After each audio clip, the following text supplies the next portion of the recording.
NATO 加盟国が増えて欧州の地図はほぼ NATO になった感じだね。今のうちにウクライナも入れてしまえばいいのに。地図を見る限りウクライナはもちろんベラルーシも NATO に入ってくれた方が良さそうだじょ。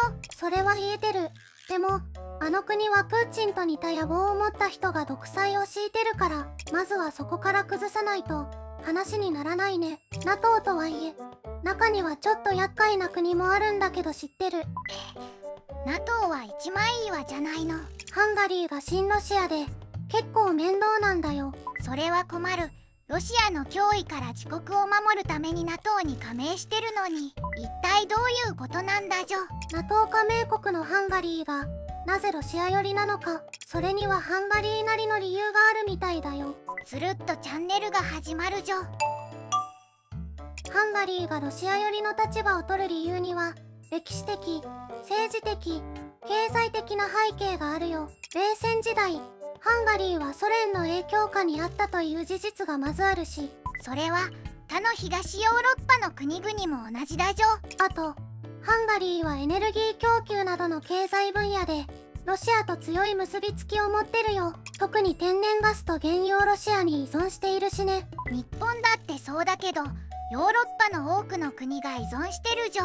ハンガリーの現政権は EU や NATO 内で独自の立場を取ることが多くて、西側諸国との間で緊張が生じることがあるよ。ヨーロッパとロシアの間に位置するハンガリーは地政学的に重要な位置を占めているからね。国の位置って大事だじょ。やっぱり厄介な国が近くにあると大変なんだじょ。日本もそれには苦労してるもんね。ハンガリーとロシアは文化的、教育的交流を含むたくさんの分野でも結びつきが強いよ。そういう要因がハンガリーがロシアと強い関係を維持する理由なのかもね。でもガスに頼るのも旧ソ連だった過去もハンガリーだけじゃないじょ。他の旧ソ連の NATO 加盟国はロシアに毅然とした姿勢なのに、ハンガリーみたいに親ロシアなのに NATO に加盟してるのはおかしいじょ。 NATO に加盟しているのにロシアとの関係を強化する姿勢は確かに矛盾しているように見えるかもしれないね。ハンガリーはバランシング行動をとっているつもりなんじゃないかな。そんなのずるいじょ。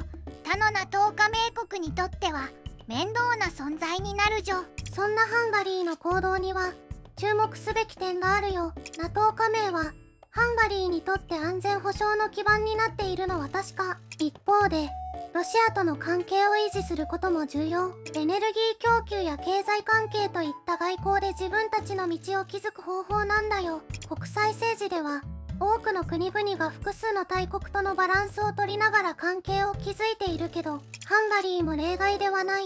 NATO 加盟国としての義務も果たしつつ、ロシアとの経済的、政治的関係も維持しようとしているんだよ。ロシアを敵視まではしなくとも EU や NATO の方向性に水を差すことがなければいいじょ。一応ウクライナへの支援に同意したり EU 加盟を支持したりはしてるよ。もちろん時には反対することもあるけどね。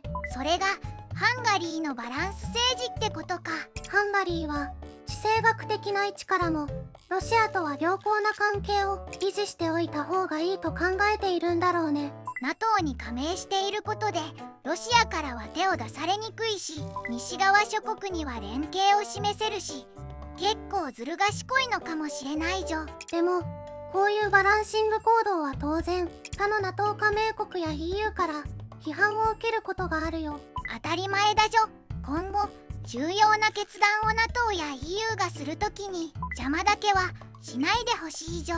今回のつるっとチャンネルはここまで。